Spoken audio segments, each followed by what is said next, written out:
Hey YouTube, welcome back to another History Teacher Reacts video with me, Mr. Terry, a high school history teacher, and today we are headed back to Atun-Shei. So this video series, the first video I watched of this, actually first of the whole channel, was voted on by patrons last week. And the video did really well, and a lot of people were saying, that the video I watched was actually a part of a series called Checkmate Lincolnites, and that I should watch more of them. And I loved that video, and again, it did well, and got a lot of good feedback from it, so I am absolutely excited to check out another one. So the video I'm going to be checking out today is actually an interesting one based on the title, because it's something that you might hear in debates about causes of the Civil War. And the title of it is, "Was it really the War of Northern Aggression?" Now that sort of tagline or question or whatever, this idea that it's a war of Northern aggression, has been made by some people and their interpretation of the South's perception of this war. All right, well, anyways, I'm excited to check this out, and hopefully you'll like it again, too. Let me know which one maybe I should watch next.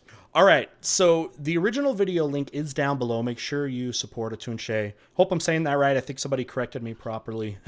Anyways, make sure you do that so the original video gets likes, views, helps the algorithm and that stuff, too. And if you like my video here and maybe you haven't subbed, or if you like the video, please give it a thumbs up. I'd be really appreciative of that. And all right, let's go ahead and watch.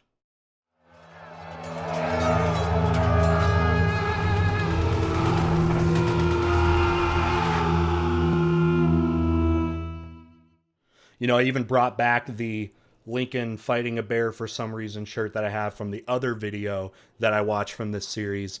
Even though it's too small for me, it fits the topic. Let's watch. Why did the North invade the South in 1861? Was it because they hated slavery? No, it was to save the Union. Checkmate, Lincolnites! It keeps going. True, it's like nobody wanted to use the word slavery. It's the elephant in the room sitting over there. It's about slavery. The right to do it. Ending of it. Preserving the Union. Everyone's talking about using different words to get around the core issue, right? The core issue. The program where we pulverize the outrageous slander so often leveled upon us by carpet-bagging types who seek to besmirch the reputation of our great and glorious country, the Confederate States of America. I said this in the first one, and if you didn't see that, I really, really love how he's edited this to have the two figures, right? The Confederate and then the Union figure, and have them dialoguing basically in the same screen like this and doing the editing however he does it. And it's really good because watch the person that's talking, watch the other person, and the responses and the facial expressions and stuff are very realistic to it being like somebody in the room. And that's I don't know how he did it. I was wondering, does he have a sit-in that maybe goes over the lines for helping for timing or whatever? Either way, if he did or didn't, it's awesome. And I think it just brings in a very, it makes him look like he's got an identical twin. Maybe he does. I don't know. Tonight, we examine the pettifoggery, hypocrisy, and tyranny of our northern brethren, the meddling Yankee. Oh, I'm sorry. Did you say something just before? I simply could not hear you over the sweet sound of victory. You lost. Let's not get ahead of ourselves here.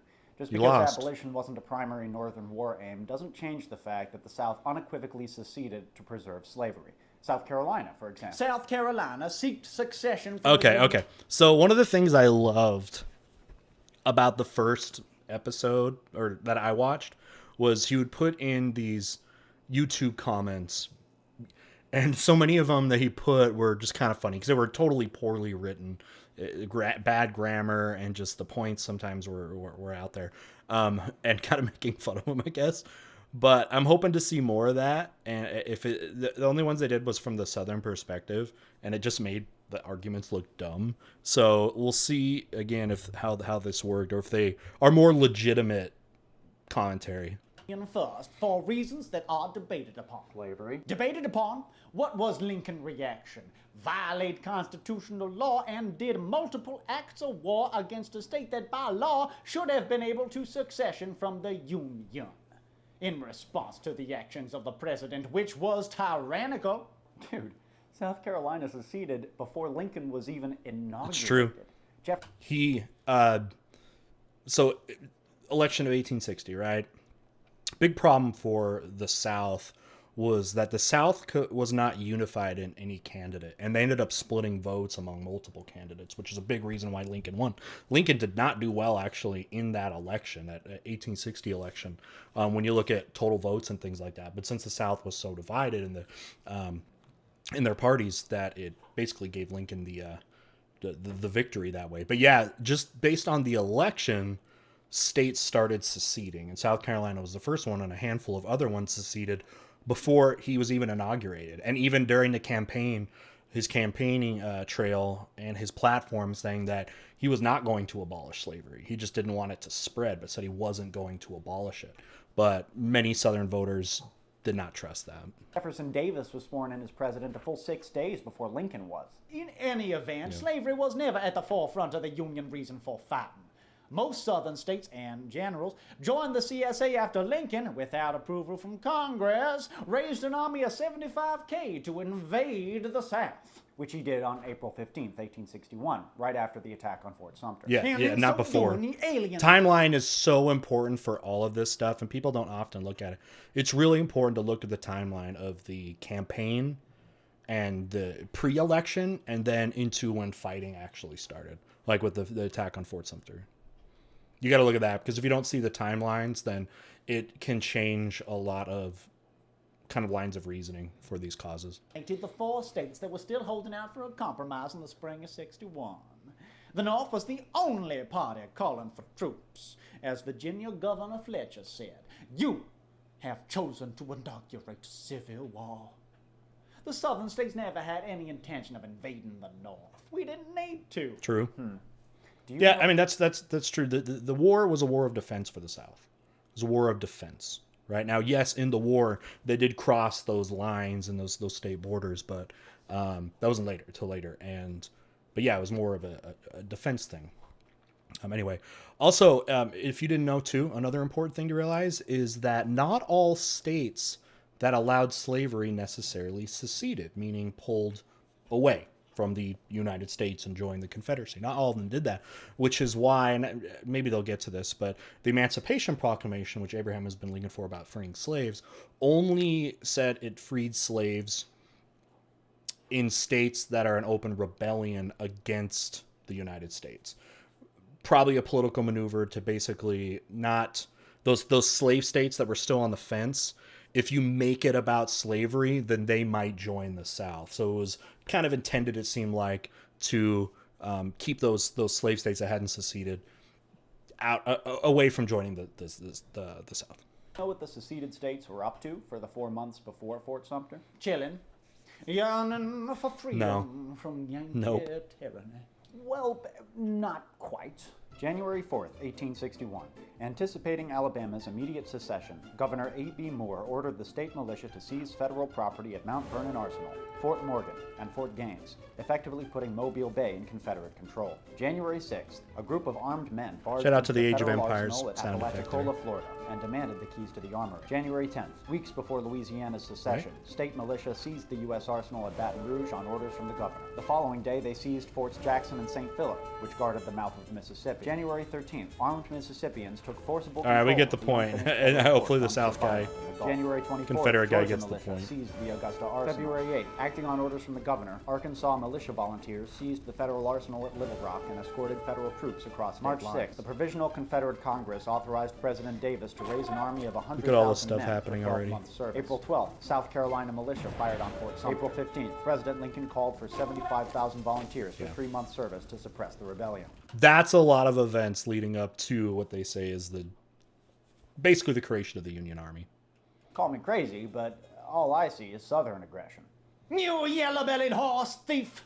We raided those armories and forts because we needed weapons, and plenty of them, to facilitate our peaceful and equitable separation from the Union. Good thing we did, too, for soon after the war started, the tyrant Lincoln showed his true colors. He suspended habeas corpus illegally and jailed his political enemies without any charges. What do you call that except despotism of the highest order? People absolutely talk about that. Lincoln expanded the sort of power, I guess, traditionally exercised by presidents more than pretty much anyone had up to that point. And a lot of things that people would say there's no way would be able to slide during peacetime, like suspension of habeas corpus. I call that pretty typical for a 19th century wartime government. Personally, I agree with you. Suspending habeas corpus during domestic emergencies is a very, very slippery slope, but it is constitutional. Article 1, Section 9 forbids the suspension of habeas corpus except in cases of invasion or rebellion. But in 1861, Supreme Court Chief Justice Roger Taney challenged Lincoln on that exact point, arguing that the legislature alone had that power, as the framers of the Constitution clearly implied, and not the president. That's true, but initially Lincoln only suspended habeas corpus along rail lines leading to Washington, D.C. And as he pointed out in his public response to Taney, he did it to make sure that those rail lines were kept intact. Without them, Congress wouldn't be able to physically get to D.C. to convene. And by the way, when he did suspend... The South guy has kind of a point there. It just seems very convenient, right? Habeas corpus for the whole country in 1863, he did it with full congressional approval. Oh, that is just so typical of you bootlicking Yankees. You have no appreciation for personal freedom. I bet you'd vote for Palpatine. We Confederates, on the other hand, know the meaning of liberty. Yeah, about that. The Star restriction Wars. of civil liberties in the Confederate States was actually way worse than it ever was up north. The Confederates... Glance past that. About that.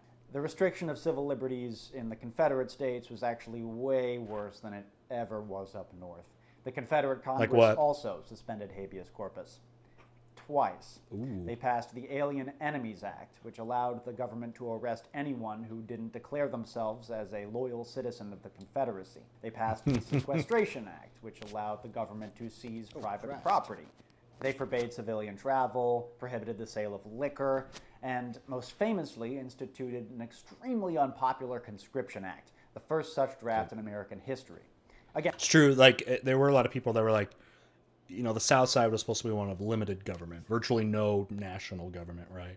And all of a sudden there's like a conscription, which is the draft, which is where you select people basically against their will, if it is against their will, to join the military, right? And that's been very common in war. In the U.S. too, it's happening in Civil War and then wars going forward. And if I remember right, that was a point of contention for a lot of Southerners, which was like, no, this thing was supposed to be about personal rights, right? And you shouldn't be able to force me into fighting this thing. Again, all pretty typical actions for a wartime government, but you don't really have a leg to stand on when you prop up the Confederacy as this shining beacon of freedom, especially when you take into account the tyranny that's inherent in the institution of slavery. Yeah, this isn't a whataboutism, right? Remember in the other video, by the way, in the other one, they talked about he would take a drink every time the Southern guy did a whataboutism. Do you think this is a whataboutism? Slavery, slavery, slavery. Always you with the slavery. Well, you'll be just devastated to learn that your Lord and Savior Lincoln didn't give a damn about slavery and said so. And I quote, "My paramount object in this struggle is to save the Union." I'm going to already cut him off because I'm going to predict what he could say, the Union guy, in rejection of this. Well, if slavery, if Lincoln didn't really care about slavery, then why are you seceding? If I could save the Union by not freeing any slave, I would do it. And if I could save it by freeing why are you saying it? Why are you saying that it's about the North idea of slavery? All the slaves, I would do that. And if I could save it by freeing some and leaving others in bondage, I would also do that. What I do about slavery and the colored race, I do because I believe it helps to save the Union. Ah, yes, the quote from the Greeley letter. Trouble is, you've taken it completely out of context. Lincoln wrote that as a public response to an editorial in the New York Tribune that criticized him for not taking more decisive action against slavery. It's worth noting that when Lincoln wrote... And a lot of this stuff, too, was in response to his campaign, because he was campaigning against Stephen A. Douglas. And those two were kind of the big candidates for up north. And both kind of had these different ideas about slavery in a way, or trying to create straw man arguments for each other. And you wanted to try to make that clear. That response, he actually had a draft of the Emancipation Proclamation already written and was just waiting for an opportunity to put it into effect. And of course he emphasized saving the Union.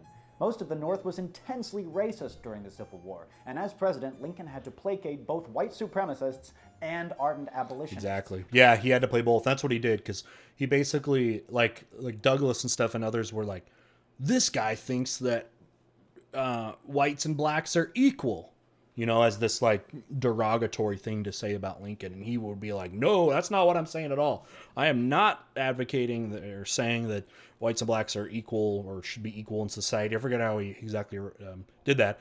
I'm just talking about the institution of slavery. It can't be a divided issue. So it, again, might have one brownie points, like he's saying, with abolitionists, but then also people that were not believers of the equality of the races. That was Lincoln's constant struggle throughout his presidency. The purpose of that letter was to soften public opinion. Lincoln was emphasizing that he would put the immediate needs of the nation over his own personal preferences, and his preference was ending slavery for good. I notice you didn't include the concluding remarks that Lincoln made in that same letter. I have here stated my purpose according to my view of official duty, and I intend no modification of my oft-expressed personal wish that all men everywhere could be free. Though Lincoln... And this attitude you're seeing is changing from the way that Lincoln campaigned, because the stuff I was telling you about the campaign into 1860, but you do see maybe like he's kind of alluding to is that he actually did have more feelings about maybe the races were more equal, or again, not just ending slavery in new states, because this is the era of Western expansion, but everywhere. When again, he wasn't campaigning on that idea, but once he became president, it seems like that became the thing that he thinks needs to happen. Is no, it actually can't exist divided. How it's divided against itself it can't stand. So in a way, it's kind of like the Southerners that believed that he was kind of lying in his campaigning about wanting to abolish slavery everywhere. Those Southern voters were kind of they were basically correct that he did, and that's the way it played out. But is that because of the war, or was it always his feeling? I don't know enough. Lincoln personally abhorred slavery. He initially refused to infringe on slaveholders' constitutionally guaranteed property rights. Ending slavery was not his top or most immediate priority during the war, but it was a priority. In 1862, he repeatedly reached out to the border states to try to get them to favor compensated emancipation. And lest we forget, it was Lincoln's staunch opposition to expansion of slavery of any kind into the territories that caused the secession crisis in the first place. So your master may not have been pro-slavery per se, but he was still a filthy racist.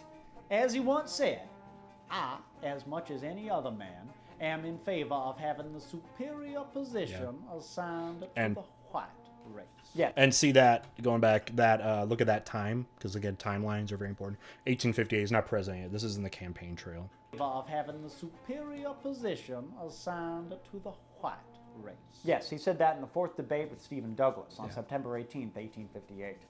Remember, every 19th century politician had to contend with a voting base made up largely of white supremacists. Yep. Lincoln was trying to quell some potentially catastrophic rumors that he was in favor of amalgamation, or the mixing of the races. But was he lying? That's the question. Was Lincoln lying when he was saying that? If it got out that he was in favor of equal rights, he wouldn't get elected to anything in America. Absolutely. But you have no real evidence confirming he believed anything different. You're right, but it's kind of ironic. You have to admit that you Confederates who are normally... And his positions, he was the extreme of the major candidates, the real legitimate people that could win that election. He was on the extreme side towards abolition and race equality in a way. Although we would look at that and be like, no, really? That's the extreme side? So suspicious of Lincoln and of the federal government are just willing to take the president's word on this. You just shut up. It's like you just dredge up these quotes without taking even a little bit of time to research or comprehend their context. Context is Both important, you are guys. clear examples of political grandstanding. Politicians lie. They exaggerate. They try to appeal to as many people as possible. Progressive politicians in particular lie about how committed they are to progressive ideas all the time. I believe that marriage is between a man and a woman. I do not support gay marriage, but I support a very strong version of civil unions. This ruling will strengthen all of our communities by offering to all loving same-sex couples the dignity of marriage across this great land. Just because Obama lied People about change the their gays opinions, does not right? mean People change opinions. That happens too. Everyone does. Especially based on new evidence, right?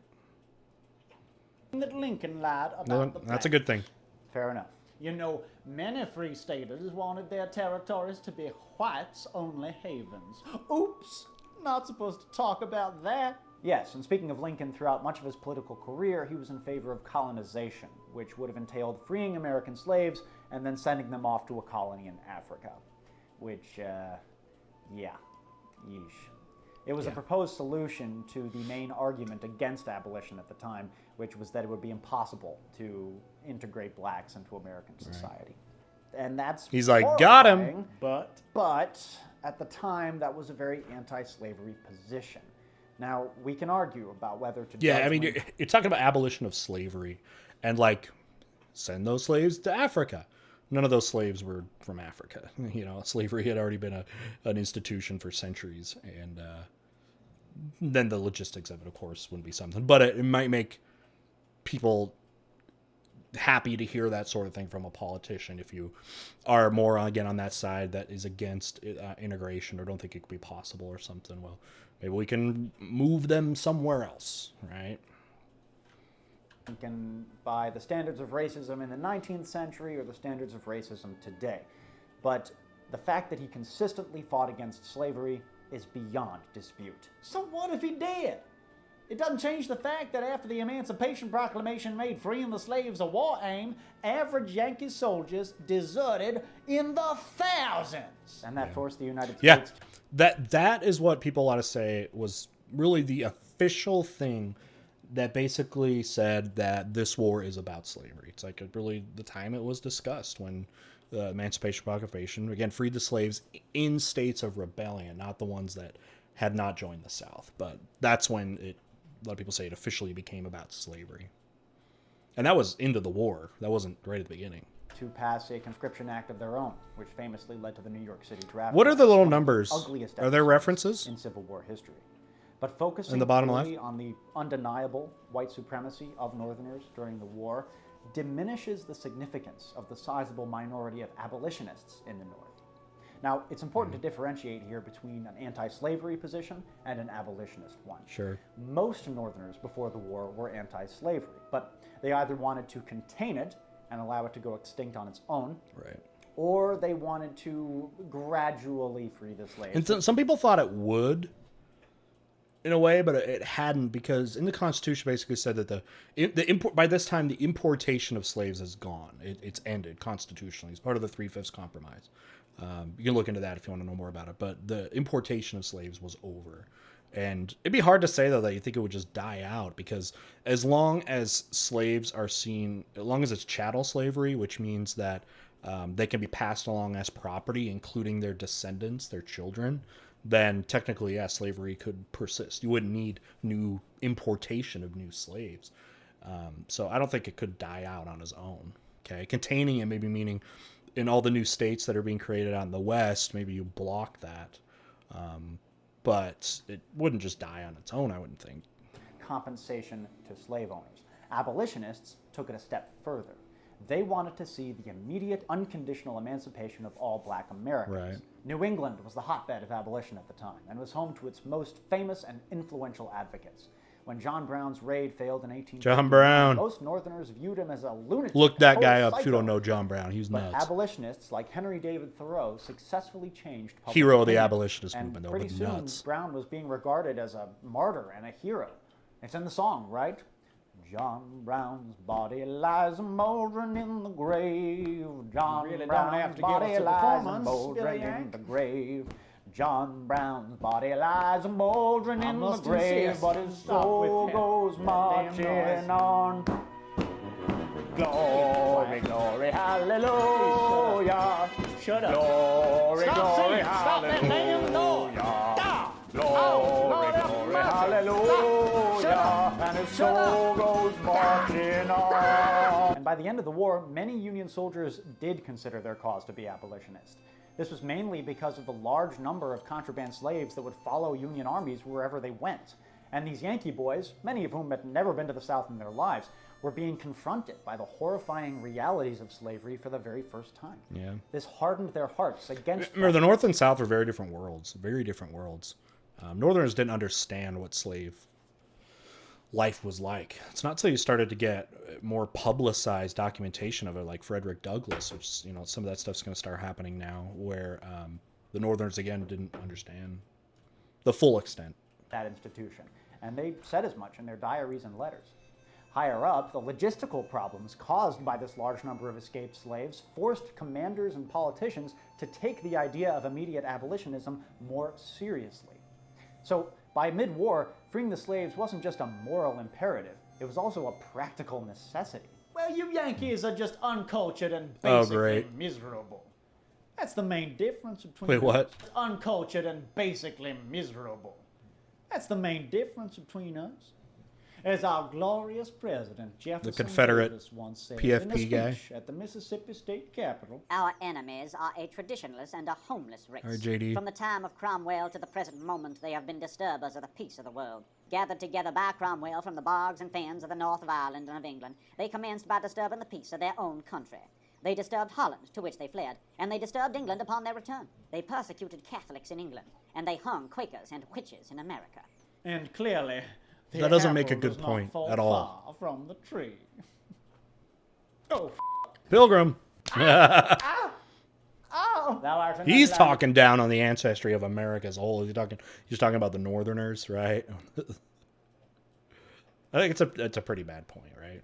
Swore No. you thou dost truly believe that papists, Quakers, and witches ought to be shown. Because you're talking about a lot of these people who said they were fleeing from persecution and wanted more rights and stuff. The same thing, maybe the Confederates are also saying, like, that's what's happening to them. That's these again, people of Northern ancestry were saying they were doing when they were fleeing the country, their But countries. religious freedom is one of the founding principles.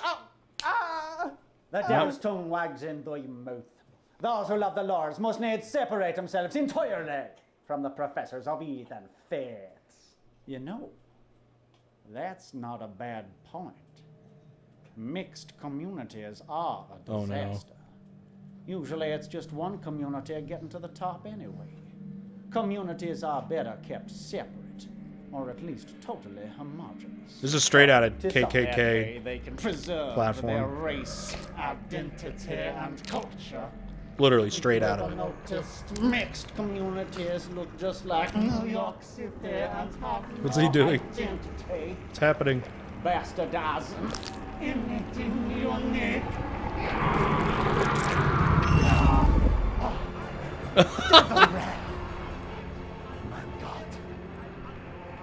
He's a Nazi. Lord, you have brought me to the Valley of Izion. All right, this just pissed off everybody of Southern heritage. Conflating the Confederates, saying they're using the same argument, and people have said today, like that whole platform about that racists should live in their own communities, right? Is a modern talking point of like the KKK, and he's conflating now those lines of argumentation to Nazi arguments. But say any lights, ending by mountains of sin, we behold your glory. You have no power here, which find the children.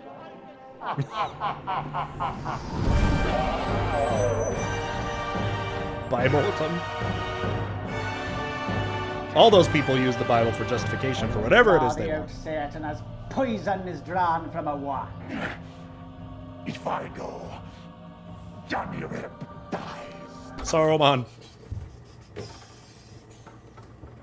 Thou hast not killed me. Making me thirsty. Thou shalt not kill him. This south is mine. King of Gondor. He's freed.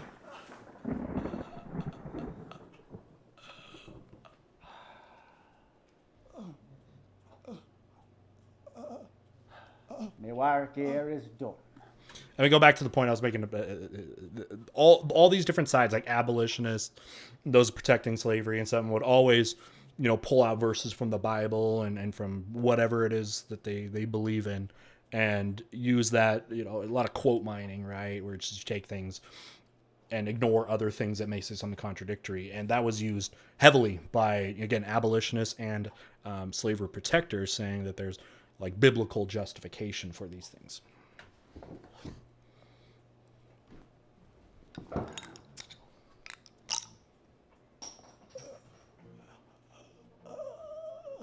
Okay, what happened?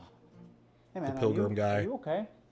You fucking stupid to compare a Nazi to a Confederate. That's Yankee propaganda teaching you more lies. Good to have you back, buddy. Southerns treated African American maybe better in some cases. I know they were bad treated, but you think U.S. Grant treated them better them days. LMAO.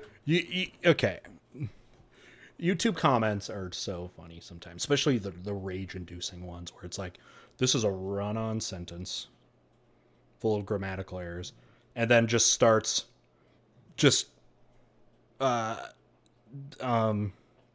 going into caps.